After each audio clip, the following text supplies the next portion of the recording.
آج بدقسمتی سے ہماری اولاد کو والدین کم بڑا کرتے ہیں، بلکہ ان کو میڈیا پال رہا ہے، ان کو ٹی وی چینلز پال رہے ہیں، ان کو انٹرنیٹ پالتا ہے، ان کو آئی پیڈ پالتا ہے، ان کو کمپیوٹرز پالتے ہیں۔ ان کی ساری تربیت جو ہے اس وقت میڈیا سے اور گیجٹس سے آ رہی ہے۔ والدین کے پاس تو وقت ہی نہیں ہے، نہ والد کے پاس، وہ مصروف ہے باہر، اور اگر والدہ ہاؤس وائف نہیں ہے اور وہ باہر اور اپنے کام کرتی ہے تو اس نے اپنی پرائورٹیز تبدیل کر رہی ہے۔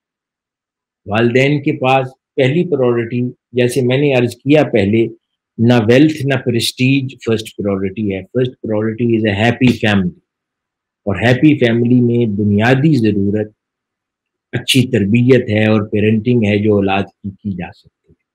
تو پہلی پرائورٹی یہ ہے جو ہر کسی کی نظر میں ہونی چاہیے، اور خاص طور پر جب ہم دین کی خدمت کے لیے ہماری بہنیں اور بھائی نکلتے ہیں، وہ ایک بہت بڑا فریضہ سر انجام دے رہے ہیں، لیکن دوسری طرف یہ بات ہمیشہ ذہن میں رکھنے والی ہے کہ سارے جہاں کی اولاد کی تربیت کرنے نکلیں اور اپنی ہی اولاد کو تربیت کا وقت نہ دیں، تو یہ بھی تکلیف دہ بات ہے اور نامناسب بات ہے۔ اپنی اولاد کو تربیت کا وقت دینا اشد ضروری ہے۔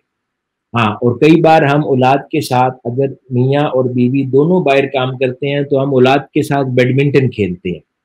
وہ آپس میں اپنی ذاتی لڑائی میں وہ شوہر کو بیوی کہے گی کہ تم وقت دو، تمہارے بھی اتنے ہی بچے ہیں۔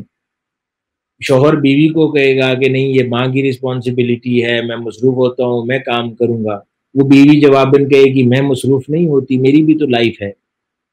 تو دونوں ہی سمجھداری کا مظاہرہ نہیں کر رہے، دونوں کی اولاد ہے۔ اگر کوئی ایک کم سمجھدار ہے دونوں میں، تو دوسرا ذمہ داری زیادہ لے لے۔ الٹیمیٹلی اولاد تو دونوں کی ہے، اولاد اگر خراب ہوئی تو خون کے آنسو تو دونوں ہی روئیں گے۔ اگر آج کسی ایک کو احساس زیادہ ہو رہا ہے تو وہ آج آگے بڑھ کے وہ ذمہ داری سنبھال لے، تاکہ بچوں کی تربیت کا نقصان نہ ہو سکتا ہے دوسرا بھی گریجولی اس ذمہ داری کا احساس کر کے سمجھ جائے۔ لیکن اگر دونوں ہی نظریں چراتے رہیں گے تو اس کا نتیجہ اور کچھ نہیں ہو سکتا کہ سوائے اولاد بگڑ جائے اور والدین کو پھر خون کے آنسو رلائے۔